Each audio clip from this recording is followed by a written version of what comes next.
I see people are joining. Welcome, everybody. Okay, we'll get started now. So hello, everyone. Welcome to our LymphoPress webinar, New Insights on Causes and Treatment of Lipedema with Dr. Karen Herbst.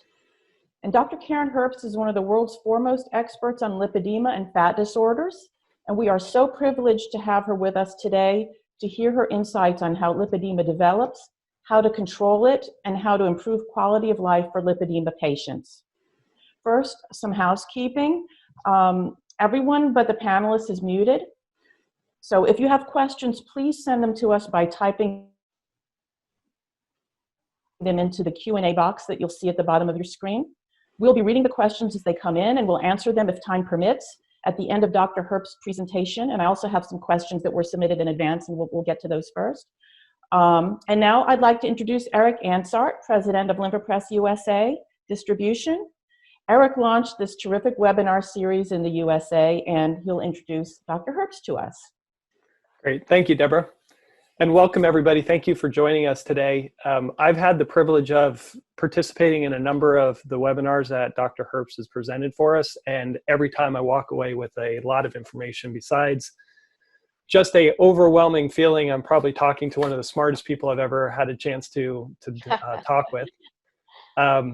So Dr. Karen Herbst is a board-certified in endocrinology and has held faculty positions at Martin Luther King Drew Medical Center, UCLA, the VA San Diego Healthcare System, the University of Arizona. She won the Lifetime Achievement Award from Tucson Business and was named one of America's top physicians. And some of you may recognize her from her research physician as a research physician on Mystery Diagnosis, which was featuring a man with Derkham's disease. Dr. Herbst is currently planning to pursue a career in private practice and in research, and I'm very grateful to be able to introduce her today to discuss new insights on the pathophysiology and treatment of lipedema. So with that, Dr. Herbst, I'll pass the baton to you. Thank you so much, Eric and Deborah, for inviting me to speak today. And hello, everybody out there. So we used to view lipedema as just a disorder of fat, but now we know that the definition of fat is loose connective tissue. So we believe that lipedema is a disease of loose connective tissue. So what is loose connective tissue? Oh, no, that won't work. There. So connective tissue supports, protects, and gives structure to other tissues and organs in the body. It stores and releases fat so the body can use it as energy. It helps move nutrients and other substances between tissues. So it helps in flow through tissues, and it helps repair damaged tissue, which is important for lipedema. There are different kinds of connective tissues. These include specialized connective tissues such as cartilage, bone, blood, and lymph. It includes dense connective tissue, examples of which are tendons, ligaments, and just the sheets of connective tissue from the back of our head down our bodies and onto the bottoms of our feet. Today, we're interested in loose connective tissue. There are different types such as areolar and reticular, but we're going to focus on adipose tissue. And you may hear the term fascia.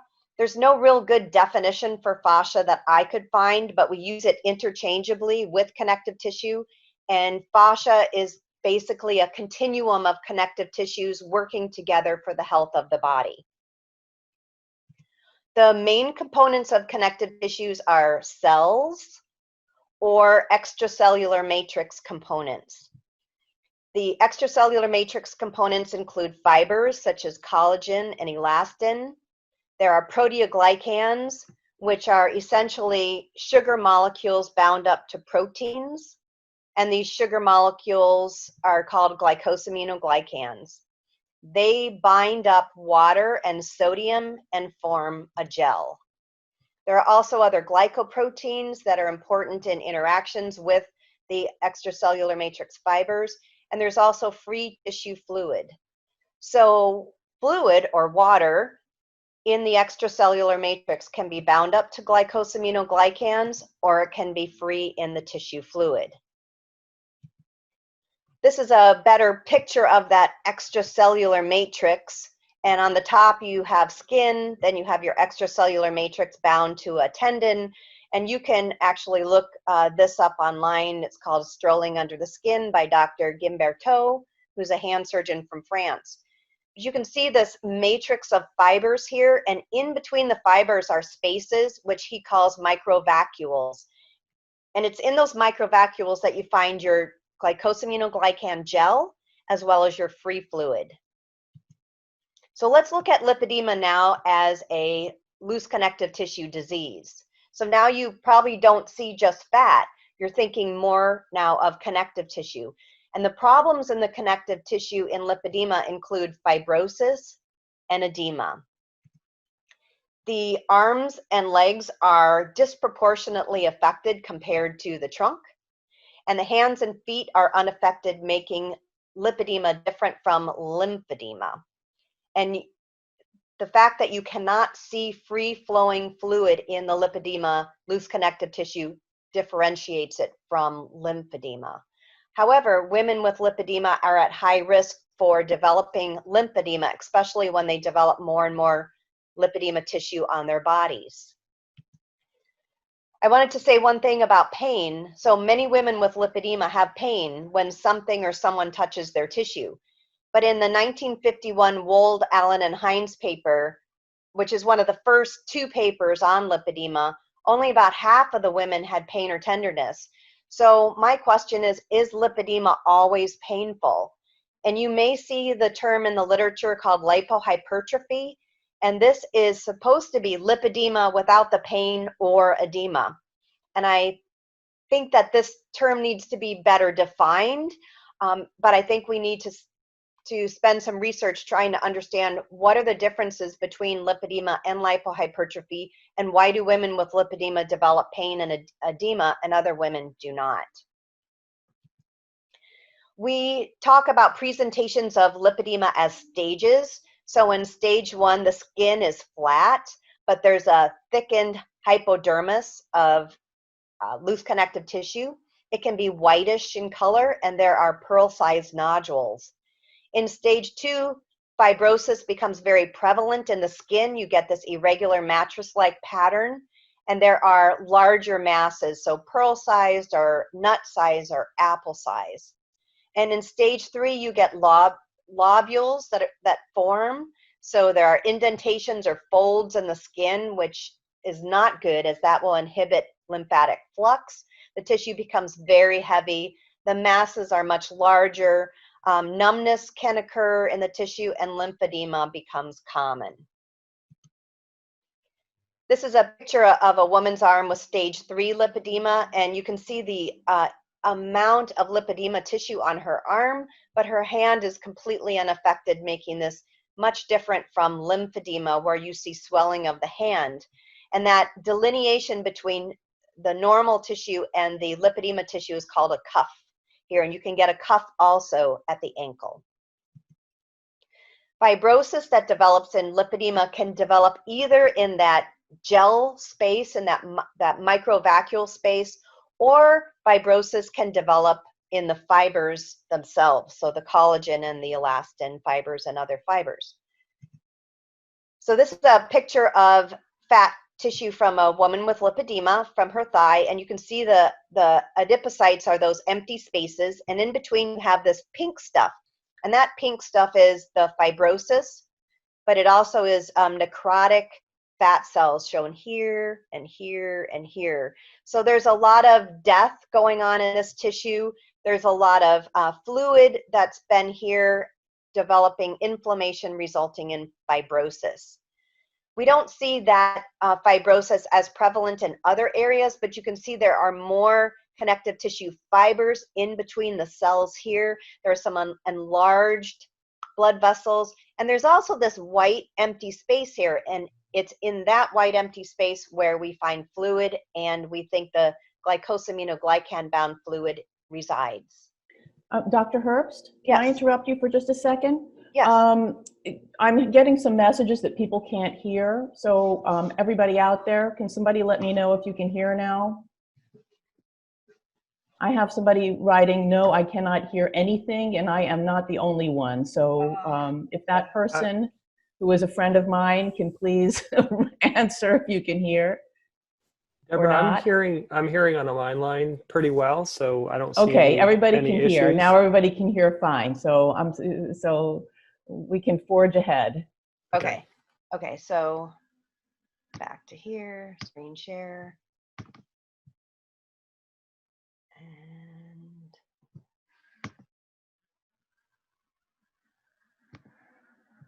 okay. So we have fibrosis in the lipedema, loose connective tissue. It can be different varieties, either thick or it can be just beginning and the fibers are visible. But in either case, there's increased fluid in between the cells. We know that fibrosis inhibits fat loss after bariatric surgery. There are a number of publications on that, and we think because lipedema tissue is highly resistant to loss by bariatric surgery, that the fibrosis is also preventing loss in the lipedema tissue, and this is something we need to fight against. Because if we're not able to reduce obesity in lipedema, obesity can worsen lipedema, and vice versa, lipedema can worsen obesity. So we have to reduce that fibrosis to be able to reduce not only the lipedema tissue, but the risk of developing obesity. Because if we don't keep obesity in check, that increases the risk for development of lymphedema. And we know that lymphedema increases with stage of lipedema. So what is the definition of edema? It is swelling of soft tissues due to increased fluid in the extracellular matrix. If you look at an ultrasound of lymphedema with the skin on top, the adipose tissue here, and then muscle here on the bottom, you see this dark area here is free fluid in the tissue. You don't see that same thing in lipedema. Therefore, we think the fluid in lipedema is bound up to the glycosaminoglycans. The same thing happens in lymphedema as well. It's just that you can't see that fluid when it's bound on ultrasound. So fluid exists in the body either in cells or between cells as extracellular fluid, which is what we're going to focus on. So extracellular fluid exists as plasma. It exists bound to glycosaminoglycans within that connective tissue structure, or it's found as free fluid. Any fluid entering from the blood vessels has to leave through the lymphatics. If you damage the lymphatic vessels, fluid will build up not only free, but it will also build up bound to glycosaminoglycans. And you probably want to know a little bit more about those glycosaminoglycans. So as I mentioned, these pink structures are repeating disaccharide unit or 2 sugar units that are bound up to a protein backbone forming what's called a proteoglycan. There's also a lot of hyaluronin, which is also a glycosaminoglycan. In fact, it's the most prevalent glycosaminoglycan in the extracellular matrix. It is not bound to a core protein like other glycosaminoglycans. In fact, it can bind up whole proteoglycans, forming a proteoglycan complex that binds up a lot of water, forming gel. So hyaluronin is a very important glycosaminoglycan. You probably know it from skincare products that you apply to the skin to maintain the beauty of skin and the structure of the underlying tissue. Proteoglycans can also be bound to cells, as can hyaluronin. This is a mouse model of lymphedema where they do a circumferential cut on the tail and the tail develops lymphedema. Acutely in lymphedema, hyaluronin rises. It will then decrease slightly, but in chronic lymphedema, it will stay elevated. Therefore, we know that glycosaminoglycans, including hyaluronin, are important not only in lipedema, but also in lymphedema. So to drive that point home, in lipedema, we have glycosaminoglycan-bound fluid. In lymphedema, we have glycosaminoglycan-bound fluid as well as free fluid. And women with lipedema are at risk for developing lymphedema. We have some data to support this. We've shown that extracellular water is higher in the loose connective tissue of women with lipedema, and most extracellular water is either bound up to glycosaminoglycans or free. And we also have evidence that sodium content is elevated in the skin and loose connective tissue of women. And remember, both water and sodium bind up to those glycosaminoglycans, forming those large proteoglycan structures which form the gel. Where does this fluid come from? In lipedema, we think it comes from the small vessels or microvessels. Here we've got this purple skin, and below it we have the dermis, and you can see these vertical vessels here. The vessels should usually be in horizontal form along with the dermis, or under this epidermis it should be parallel, but these vertical vessels are consistent with an inflammatory condition in which there's angiogenesis. So there's a lot of growth of new vessels and there's inflammation. So we think the growth of new vessels and the presence of inflammation increases the amount of fluid leaving from these microvessels in lipedema.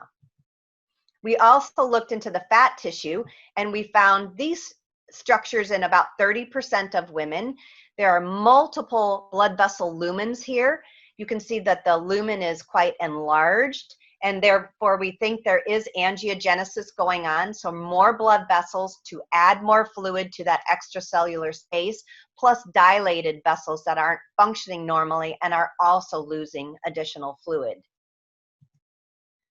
This is an example of a capillary vessel here surrounded by fat cells, and you can see this transudate that is leaving from the capillary. So this is a leaky capillary, and capillaries are the smallest vessels in the body.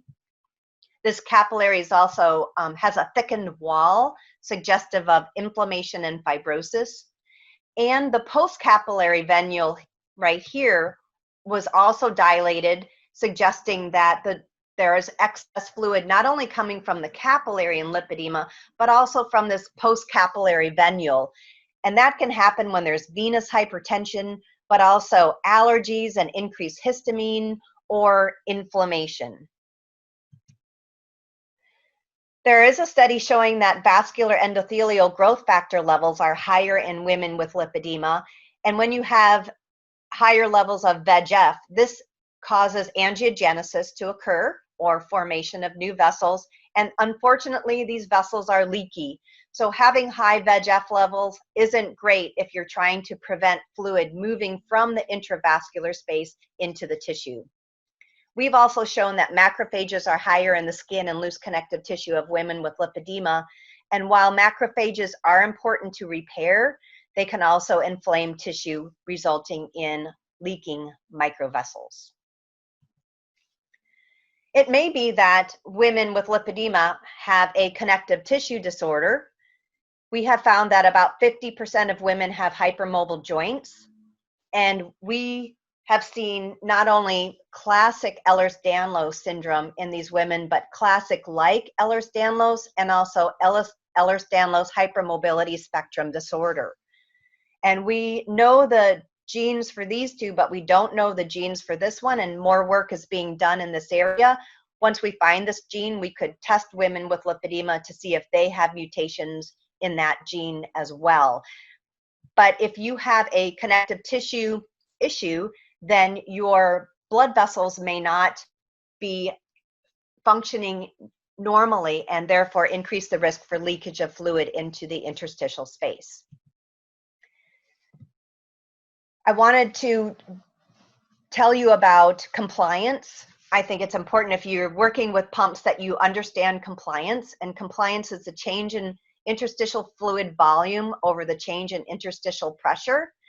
And normally, as you increase the amount of fluid in a tissue, the pressure rises dramatically, which drives fluid from plasma directly out through the lymphatic vessel. But above a point where you reach euvolemia, or normal fluid volumes, in that interstitial area and in your blood vessels, the tissue will become compliant above that point. that means that that interstitial space is protecting the intravascular space. Any extra fluid is entering that interstitial space and binding up to glycosaminoglycans as well as existing as free fluid. And we think women with lipedema have very high compliant tissue. So when fluid enters lipedema tissue, there's no increase in pressure. The tissue just allows more and more fluid to enter. And while this may be protective for the intravascular space, it increases the risk of inflammation, edema, and fibrosis in the loose connective tissue. So we are in COVID-19 quarantine. So what can we do at home to help women with lipedema? So there are treatable things in lipedema that we need to think about. There's the fibrosis, there's the free fluid, there's glycosaminoglycan-bound fluid, and there's pain. When we're treating women with lipedema, we want to take into consideration their skin folds, their lobules, their pain, their joints, because they're at high risk for genu valgum and ankle pronation. And we also want to consider whether they have numbness and whether, for example, a pump put into the wrong position could cause further damage to the joint or tissue. So low salt diets are one thing that women with lipedema can do at home. If you increase sodium ingestion, that actually enhances capillary filtration. It moves more fluid into the interstitium, which stimulates the production of more matrix and more sulfated glycosaminoglycans, which bind up water. So just not adding salt to food would be a good way to improve the diet in a very easy manner. I also recommend avoiding corticosteroids unless they're absolutely necessary. We've all heard recently that dexamethasone has been helping a lot of people with COVID. It should absolutely be used in that circumstance, but people should not be getting it at home and taking it unless they really need it, because it actually weakens the tissue and increases swelling. Eating anti-inflammatory foods is also important to reduce inflammation, so that means avoiding processed foods. And anti-inflammatory supplements can be helpful, and I've shown 3 of those here. 2 of them are vitamins. So vitamin C is a great anti-inflammatory, and you can do it as either a subcutaneous injection, IV, or in lipophilic form. Vitamin D also is great for inflammation and tends to be low in women who have lipedema because of the increased amount of fat tissue. And then diazomin comes from the rind of citrus fruits, and it reduces inflammation and improves lymphatic pumping, as well as improves veins. So the question is, do external pneumatic compression pumps help the extracellular matrix? And my answer would be yes. We know that pneumatic pump treatment improves lymphatic flux. And we also know that glycosaminoglycans leave the extracellular matrix when there is increased lymphatic flux. So it would make sense that pneumatic pumps would help get rid of those excess glycosaminoglycans from that interstitial space. We also know that pneumatic compression devices reduce skin fibrosis in lower extremity edema. So again, something really important that pumps do for the pathophysiology of lipedema. So pumps improve the extracellular matrix by stimulating the connective tissue, improving fluid flux and glycosaminoflux, and reducing fibrosis. We also know that external forces on tissues improve healing. So if you take pre-adipocytes, so before they become mature fat cells, and you just stretch them, then they no longer become adipocytes and instead spend energy on remodeling and healing the tissue instead of forming mature fat cells that store triglyceride. And in fact, in mouse models, if you induce inflammation on the mouse and then you stretch it, the inflammation reduces quickly compared to a mouse where you induce inflammation and you don't stretch it. So stretching and movement is really important for loose connective tissue, and we know that pumps stretch and move tissue.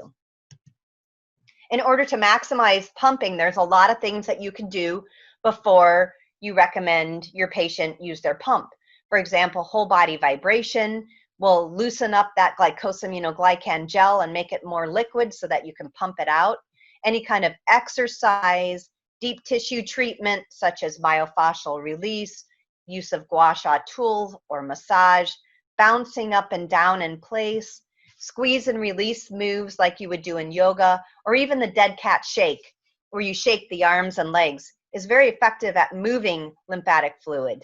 And then after you pump, you want to make sure that you apply compression garments during the day if you can, if it's not too hot. And a great time to pump is at night when you can elevate your legs after. So I've got some audience questions here. Do you want to give me some different questions right now, Deborah? I think we can start out with these, and I'll just kind of pop in if there's a relevant question that I have here. Okay. So audience question 1. Many of the primary doctors here want to treat lipedema, but without a standard of care, they are very uncomfortable ordering labs they don't understand and managing patients without a protocol. So there are a number of different standard of care protocols that have been published.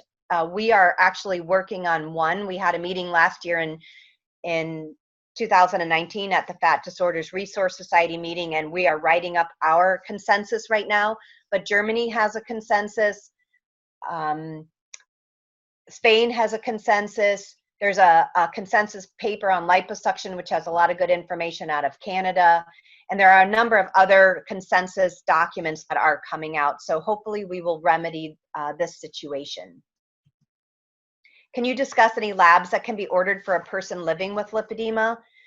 So I like to assess for metabolic disease. So I get a lipid panel, a hemoglobin A1C, a fasting insulin and glucose. And I also want to monitor inflammation in the immune system. So I'll check a C-reactive protein and an ANA. And if they're present, I try and figure out why. And the reason I do this is because the body mass index for women with lipedema increases with stage. And in stage 3, this is where we become very concerned that obesity is present in combination with lipedema. And we looked at women with different stages of lipedema, and we found as you increase in stage, the body mass index increases, but so does the systolic and diastolic blood pressure. The HDL, which we think is good cholesterol, although there's some data out now saying really high levels may not be good, but HDL actually dropped with stage. And although not many women with lipedema have diabetes, the presence of prediabetes increased with stage as well. And this is why I monitor for metabolic syndrome and treat it when it's present. What is the single best thing a patient can do to prevent having to do surgery? So when they mention surgery, they're referring to suction-assisted lipectomy, also known as liposuction.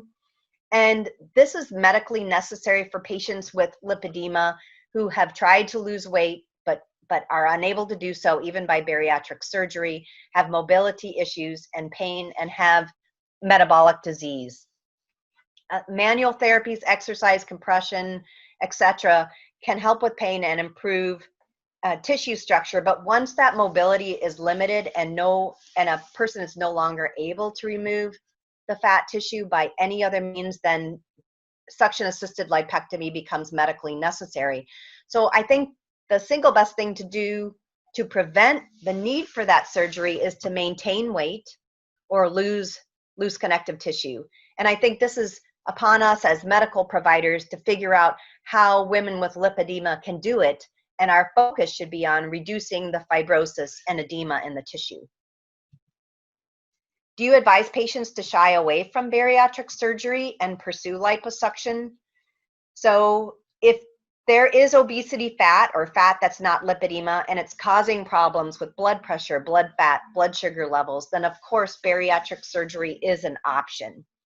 But if a woman simply has lipedema tissue alone, then bariatric surgery is not effective. What are the 3 best supplements that will effectively manage lipedema? That's really hard because there are no large randomized controlled trials on supplements and lipedema. But if I have to list them, I would list these here. My first would be enzymes. These are things like wobenzime, serrapeptase, nattokinase. And what these enzymes do is they get absorbed in the body. So you take them on an empty stomach. They're absorbed through the M cells, or M as in Mary cells. They enter the lymphatic vessels, and then they enter the blood vessels, and then they can enter tissue. They can eliminate microvascular clots, which are often present when there's venous disease. They also can reduce fibrosis. And in fact, in coronavirus infection, there's a big concern for microvascular clots. And so I don't think enzymes are going to hurt somebody or increase their risk for coronavirus or problems with coronavirus infection. My second would be diazomin, which I've already mentioned. There are quite a few studies on diazomin, if you look it up in the literature, showing it reduces inflammation, it normalizes smooth muscle contraction and blood vessel size, which is important in venous disease, and it improves lymphatic pumping. And then vitamin D. Vitamin D is known to prevent the formation of fibrosis. This is because it can reduce inflammation. So if you want to try and help your woman with lipedema maintain her weight, then vitamin D, keeping vitamin D in the normal range would be important. Would you recommend deep fascia massage to help break up some of the fibrosis? My answer would be yes. Deep tissue manipulation reduces fibrosis, it reduces fat, it reduces leg volume, and it improves the quality of the tissue. And these tissue treatments can include things like myofascial release, Thai massage, meridian massage, and physical therapists and licensed massage therapists know how to treat deeply in the tissue. We actually did a study of deep tissue therapy looking at lipedema, and this is an ultrasound showing skin, fat, and then there's fascia and muscle down here. And you can see these white areas here, and we found out by Doppler that these were actually vessels. So they're vessels with some whiteness around them, and we think this is fluid and inflammation. So this is a marker of leaky blood vessels. And after we did the deep tissue massage, those disappeared.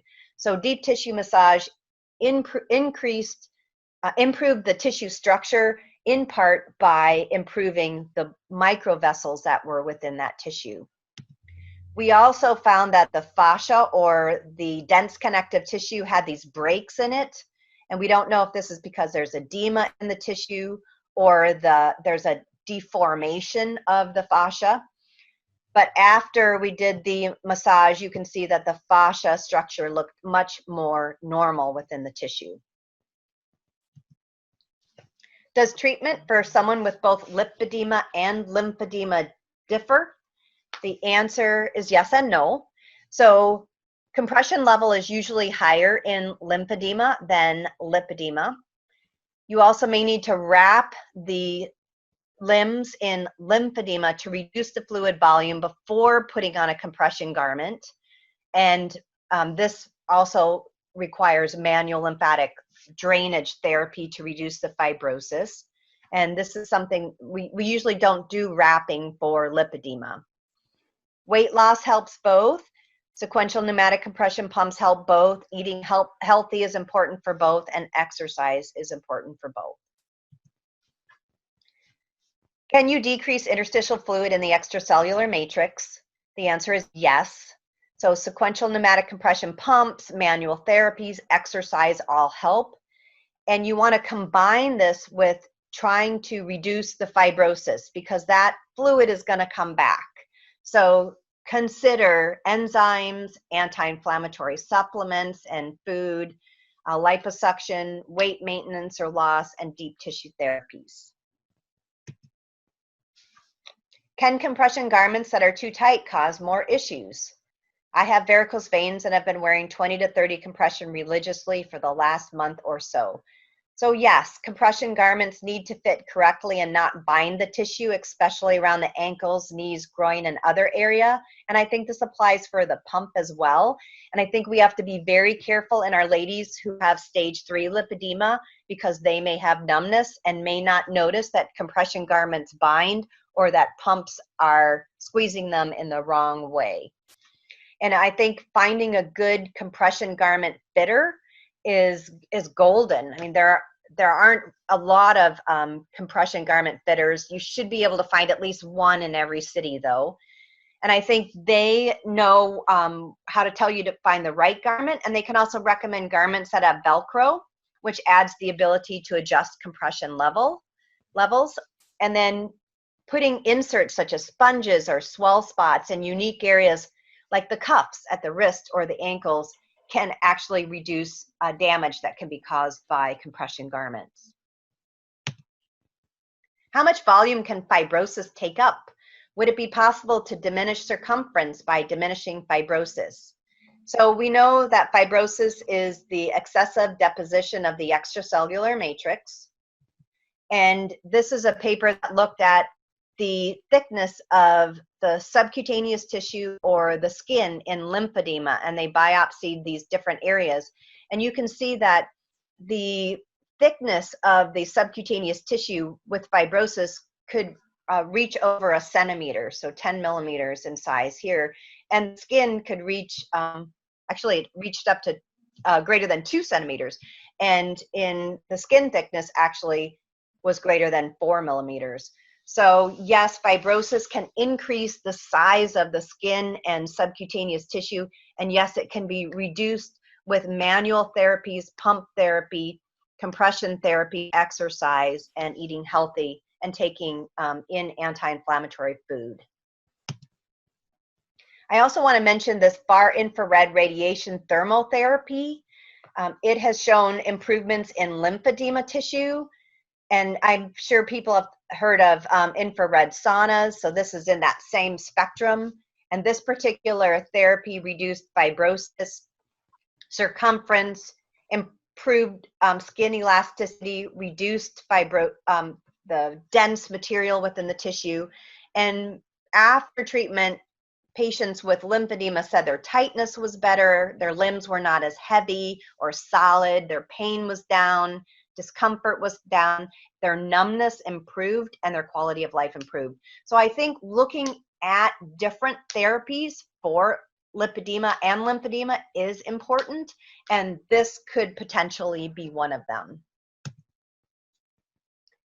I had complications from lipedema surgery and now have stretching of skin or fibrosis. It feels like skin is totally being pulled. Do you know how I should follow up or avenues to take? So it sounds like this particular patient developed fibrosis after the liposuction, and fibrosis is a very common side effect after liposuction. And I think it's really important to work with a good manual therapist, whether they're a PT, OT, licensed massage therapist, to improve the tissue structure before liposuction and continue that improvement after to prevent the development of new fibrosis. Why does lipedema worsen during menopause if in this period feminine hormones decrease? So we know that lipedema tends to present itself at times of hormone change, such as puberty, childbearing, menopause. And it is at these times that we also see a shape change and a weight change. So I think it's the combination not only of the hormones, but also weight and shape change. So women entering menopause tend to gain weight. Any weight gain, except for muscle mass, can negatively impact lipedema tissue. I have been diagnosed with lipedema stage 2 and Derkham's disease. I tried to swim a few times, but when I get out of the swimming pool, I feel my legs are even heavier than before and painful. Why is that? So if the tissue is scarred, the tissue can tear and become inflamed when it is moved in the water. So my suggestion would be to perhaps use a sequential pneumatic pump before getting into the pool to loosen things up. But as you move from the water onto land, of course, we all feel a little bit heavier, and this may be part of what you're feeling. Is lipedema related to chronic venous insufficiency? Is there a connection to chronic vein disease? So chronic venous insufficiency increases the amount of fluid entering the extracellular matrix through the postcapillary venules. And we know that small vessels are affected in lipedema, and we think this includes not only capillaries, but also these postcapillary venules. And I do think that chronic vein disease is an important component of lipedema.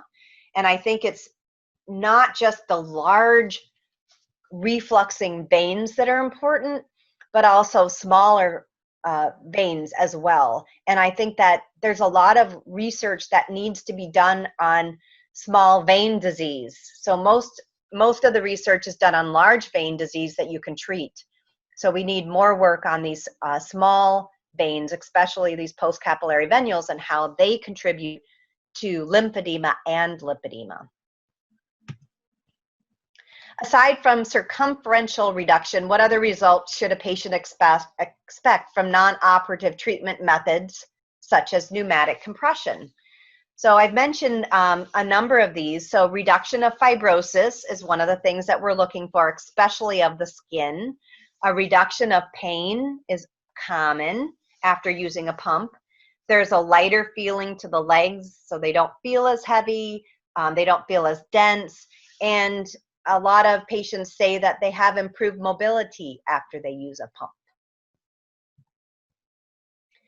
Can using lymphopress pneumatic compression therapy help with Derkum's disease? So the answer is yes. Lymphopress can help with pain reduction in Derkum's disease, and I've got a number of patients that use their pump sometimes 3 and 4 times a day because it does help reduce their pain. And it's important because people with Derkum's disease can also have lymphatic flux problems. So they can have, for example, one arm that swells more or one leg that swells more. So the lymphatic system is important in the pathology of Derkum's disease. But what I've also had experience with is that when some people with Derkum's disease use a sequential pneumatic pump, that they complain of a rapid increase in pain and swelling that tends to be long lasting. And so I think that what's happening is that they are, quote unquote, detoxing very rapidly. And so if you have a patient with Derkum's disease, I think the most important thing to do is to start with a very low pressure on the pump and maybe have them pump one day and then not pump the next day to see how they feel. And they should also increase the pressure and number of times they use the pump very slowly. So I'll conclude. I'm happy to answer more questions, but I'll just say some concluding remarks. And that lipedema is a connective tissue disease of increased capillary and postcapillary venule fluid flux. This fluid enters the extracellular matrix, causing a rise in glycosaminoglycan-bound fluid, eventually leading to lymphatic dysfunction, inflammation, and fibrosis. And I think there's a number of things that patients can do at home during this quarantine to improve lipedema tissue, and that includes anti-inflammatory foods and enzyme-rich foods, exercise, especially swimming, compression garments, and sequential pneumatic compression pumps. Thank you. Absolutely wonderful. Thank you so much, Dr. Herbst. I have a whole bunch of other questions for you. So I hope we can get to at least some of them. One of the questions that we have here, and we'll also go through the questions that people have been typing in along the way, is about non-invasive procedures such as cavitation, ultrasound, radio frequency, cryo, the freezing, what do they call it, cool sculpting. Are they appropriate for lipedema, fibrosis, or fat? And also, I have a question in the same vein about endermotherapy, the endermology, the vacuum roller therapy. So I'll start with that one. So endermology, I have a number of patients who have used endermology and they really like it. They say it's the best manual lymphatic drainage they've ever had. With that said, that's going to be tough for someone with Derkum's disease. It may work for the right person, but they may not like it. I think it would work great for lipedema. I would just worry about the skin quality in lipedema. So in a woman who has stage 3, she may have very thin skin. I'm not sure that would be the appropriate person for endermology. In terms of the other therapies, we don't have a lot of good data on therapies in lipedema. For example, cavitation. I think that these are therapies that we need to try and see if they work for lipedema, and we need to publish case reports to alert people that, hey, maybe there's something here. Anything that can safely reduce fibrosis and improve edema of the tissue, I think would be worth trying. With that said, the one thing that I'm concerned about is the cryolipolysis. And that is because you can get a paradoxical adipose hyperplasia, or PAH, after cryolipolysis. And it's very much so like lipedema tissue. It is very fibrotic and it grows out of control. So how many women with lipedema would develop PAH after cryolipolysis? I don't know. And until I have more data, it's just not something that I recommend for women with lipedema. However, I do think cryotherapy is useful because of the reduction of inflammation. Okay. That's great. It's great to know that there are other options that people can look into. I have here a question. I think that actually, you've answered it, and it's an interesting one. Exercise along with fascia techniques and compression and MLD are important to increase the ADL functions in patients with lipedema. However, due to reduced muscle mass, patients often experience muscle pain. This may cause patients to stop treatment. What can we do to keep them continuing treatment? Is there a supplement that patients can use to reduce muscle pain? And here, I just would like to interject that people do use the LymphoPress for pain relief, especially after athletic activity. And this seems to be like a great use for it. If the lipedema patients are exercising and they have muscular pain, definitely a pneumatic pump such as LymphoPress can help with that. I agree. And I think explaining the pathophysiology of lipedema to your patients is important, so that altered tissue structure isn't just in the fat tissue. As you increase in stage with lipedema, you get more and more fat tissue in and amongst the muscle fibers. And there's also more fibrosis in and amongst the muscle fibers. So the muscles are kind of in a cage. So you need to break that down too. And breaking fibrosis is painful. And I think any kind of manual therapy that you can do to stretch those fibers, to improve the flexibility of the fibers, to help the tissue heal is really important. In terms of a supplement, any kind of anti-inflammatory would be helpful. Some people find that putting like topical gels, like muscle gels that you can buy over the counter, are helpful, especially ones that have menthol. And so maybe putting that on before you do your therapy, and even if there's pain, encouraging them and saying that, it's a little bit painful now, but later on you're going to feel a lot better. And once they have a session or two, they're going to realize that they're right. My legs do feel better, even though I have to endure pain. And it's like when you work out really hard and the next day you're really sore, it's important to exercise that next day and to get things moving, because that soreness is tissue repairing and healing. And just sitting around and not moving isn't good for repair and healing. Got to keep moving. Yeah. No, yeah. I have a great question here. Can the glycosaminoglycans go into the lymphatic system without being broken down first? Yes, they can, but a lot of times they are metabolized into much smaller pieces, which actually may still retain activity. So they're fragmented. They're fragmented, but they can enter whole. And another question: if you do not have obesity and lipedema, but only lipedema, if you do not have obesity and lymphedema, but only lipedema, and you use the pump, the LymphoPress jacket, LymphoPress pant every day and wear compression, can you eat some extra salt? Is that kind of okay?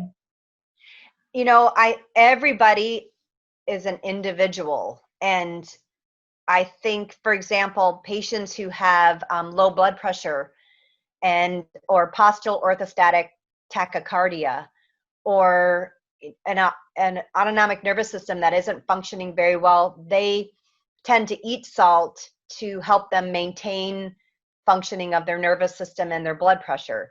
So in that case, those people should completely ignore what I'm saying.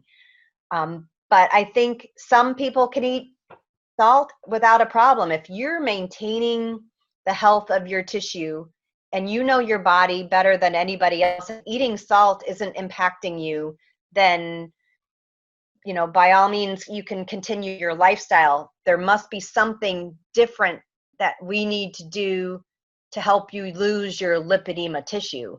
And, you know, that's the key here. You know, you even if you just have lipedema tissue and you're doing well, that lipedema tissue isn't going away. So we have to reduce that fibrosis. We want to make sure that we're not building up excess glycosaminoglycans. And just, you know, by not adding extra salt may be able to help that. But you as an individual, it may make no difference. We just don't have enough data. So that when I generalize, it's unfortunate because I'm not speaking to you personally. Now, I have a comment and a question. Dr. Franz Josef Schingale from Germany mentions that in his experience, in his clinic, they see a deficiency of selenium in obese lipedema patients. So they add selenium. And another question, what type of diet would you like to recommend? Ketogenic diet, others? So thank you, Dr. Schingale, for your comments. I looked you up online earlier this morning. I have recommended selenium to women who have lipedema, lymphedema, Derkham's disease. In some people, it works really well.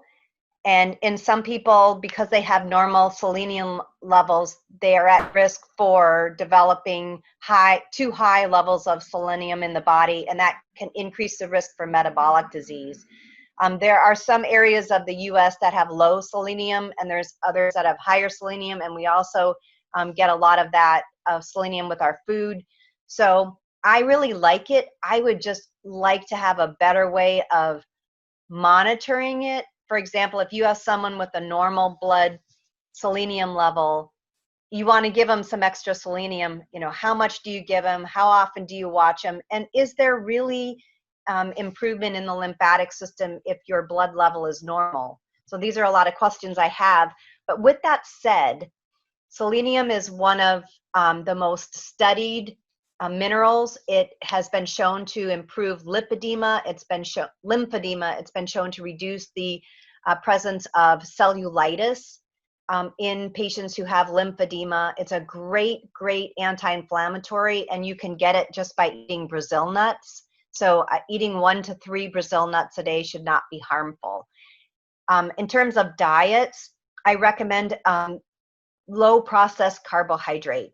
So either a whole food type diet or a keto type diet or an anti-inflammatory whole food type diet. But I'm not a big fan of breads or processed grains, anything in a box, anything where you're reading ingredients and you're finding chemicals that you find hard to produce. That's just not something I like. I'm more of a whole food person, and I've had a lot of people who with lipedema who have done the ketogenic diet and done very well. I have some that just can't do it. They'd either don't digest the food, don't like the food, or they just were unable to lose weight. And it's those patients that tend to be on a more whole food or anti-inflammatory type of food plan. And we published the Lymphedema and Lipedema Nutrition Guide. The first author is Chuck Ehrlich, Ehrlich, and you could look that up and see some of the other recommendations that we have. I have an interesting question here. Is there a connection between Hashimoto's disease or hypothyroidism with lipedema? And I myself have Hashimoto's disease, and I haven't you do notice a change in the texture of your skin, definitely. So we did find that a good number of women with lipedema have hypothyroidism. it didn't seem to differ greatly from women who don't have lipedema but have obesity. And we know that when you develop more fat on your body, you get inflammation. And there was work out of Geert Schmid-Schoenbein's lab at UCSD, and he showed that when inflammation is present, the inflammatory enzymes that are there actually cleave off the receptors on cells. And these receptors can include the thyroid receptor. So your body cells cannot take up as much thyroid. So your thyroid starts to make more thyroid hormone. And so your TSH starts to go up. And so you're in kind of a pre-hypothyroid state. If a person who has obesity loses weight, then the thyroid values return back to normal. So that's a little different from Hashimoto's disease, but it's in the same spectrum. And when you overwork the thyroid can become inflamed, just like in Hashimoto's. So, so I don't have an exact answer for you. We haven't done, looked at enough women with lipedema and examined their thyroid glands by ultrasound to make that conclusion. But I do think there is a higher risk for hypothyroidism because of the increased lipedema fat tissue.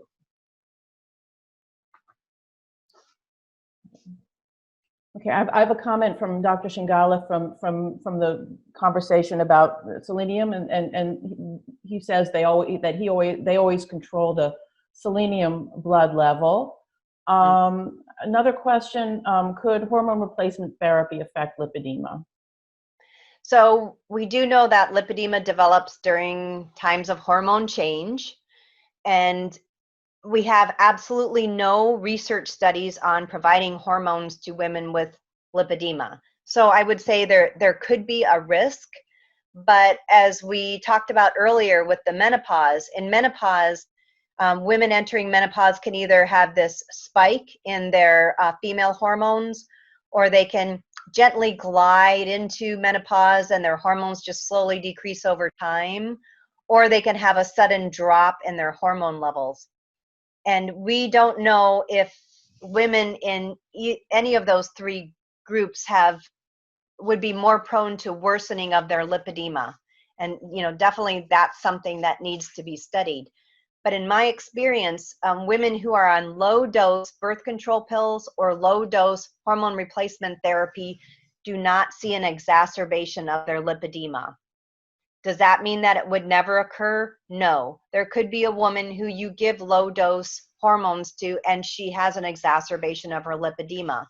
So if I were going to give hormones to a woman with lipedema, I would want to make sure that she was doing all the right things to keep her tissue as healthy as she could. So eating healthily, having some sort of exercise plan, using a pump, wearing compression, and maybe taking some supplements like selenium, like Dr. Shingali suggests, before I would start the hormone replacement therapy. I wouldn't want her to be in a place where her lipedema was worsening and then I added hormones on top of that. I think we'll have just one more question. There's a lot of questions, and we'll just have one more. And I'm sorry we can't get to them all. This has just been great. So this last question. What about the level of cholesterol and lipids if you eat ketogenic food? That's something I've been wondering about, but I understand that the ketogenic diet actually reduces the bad cholesterol if you do it properly. Yeah, well, I have, if you have a genetic cause for dyslipidemia or hypercholesterolemia, then if you go on the ketogenic diet, it could exacerbate that. And I have seen that in a patient of mine with lipedema. So her cholesterol levels became very high, but she lost so much weight that she really liked the ketogenic diet and wanted to stay on it. And so her plan was to modify the ketogenic diet to make it as healthy as possible so as not to affect her cholesterol. And in many of my other patients with lipedema who have gone on the ketogenic diet, their lipid profile stays just as good as it was before the ketogenic diet, or actually improved. But I do think that is a great message. When you start the ketogenic diet, you should have your lipid profile checked before you start, and 2 to 6 weeks into the diet, so that you make sure that there isn't a robust increase in the cholesterol that needs to be addressed. Well, thank you so much. And I have lots of questions, and I have a lot of people saying how wonderful this has absolutely been, and how interesting and how eye-opening your presentation has been. And I wish we could stay here all day, but I know that we can't. And I know that there's people who it's late at night for them, and maybe even in the middle of the night for them on this call. So I want to thank you so much, Dr. Herbst. Thank you, Eric. And thanks to everybody for attending. And we will send out a summary and a link to the recording of the webinar so that you can review it if maybe it's the middle of the night where you are, and listen to it again. So I just want to thank everybody. Thank you so much, Dr. Herbst, and everybody have a wonderful rest of your day. Great. Thank you, Dr. everybody. Herbst, thank you. Goodbye. Bye, Deborah. Bye, everybody. Thank you. Bye-bye. Bye-bye.